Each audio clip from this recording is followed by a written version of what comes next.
Hi welcome to Sakshi. Pan India దర్శకుడు Rajamouli super star Mahesh Babu Priyanka Chopra కాంబినేషన్లో రూపొందుతున్న SSMB 29 సినిమాకు సంబంధించి కీలక స్కెడ్యూల్ షూటింగ్ ఒడిశాలోని కోరాపుట్ జిల్లాలో జరిగింది.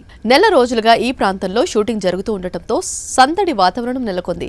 మంగళవారం స్కెడ్యూల్ ముగియటంతో అదే రోజు రాత్రి కొంతమంది నటీనటులు సిబ్బంది వెనుదిరగగా బుధవారం ఉదయం రాజమౌళి ప్రియాంక చోప్రా మిగిలిన సాంకేతిక బృందం వీడుకోలు పలికింది. స్కెడ్యూల్ ముగిసిందనే సమాచారం తెలుసుకున్న పరిసర ప్రాంత అభిమానులు వేకువజామునే కోరాపుట్ జిల్లా సిమిలిగూడ ప్రాంతంలో రాజమౌళి బృందం బస చేసిన హోటల్కు పోటెత్తారు.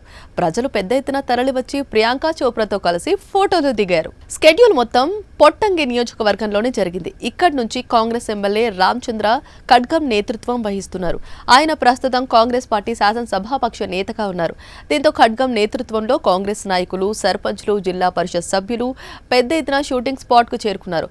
అక్కడ ఏ సినిమా షూటింగ్ జరిగినా సరే ఆయన నుంచి సాయం ఉంటుందని అక్కడి స్థానికులు చెప్తున్నారు. కోరాపుట్ జిల్లాలో పండించిన నల్ల ధాన్యం, కోరాపుట్ కాఫీ తదితర మిల్లెట్స్ తో కూడిన బాక్స్ ను రాజమౌళికి బహుకరించారు. మరోసారి ఇదే ప్రాంతంలో షూటింగ్ కి రావాలని ఆహ్వానించారు.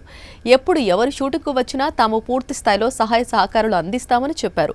మరోసారి ఈ ప్రాంతానికి తన సినిమా షూటింగ్ కోసం వస్తానని వారికి రాజమౌళి మాటిచ్చారు.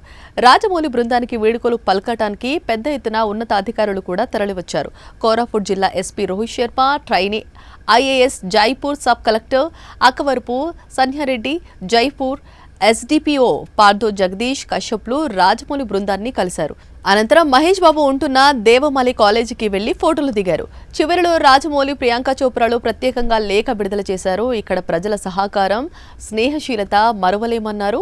ఆ లేఖను IAS అధికారి సస్యారెడ్డికి అందజేసి X వేదికగా ప్రకటించారు. తమకు ఇన్ని రోజులు భద్రత కల్పించిన పోలీసులకు స్వయంగా కృతజ్ఞతలు తెలిపారు. కాగా గత నెల రోజులుగా వాహనాలు వేలాది మంది సందర్శకులతో కళకళలాడిపోయిన తులమాలి పర్వత ప్రాంతం బోసిపోయింది.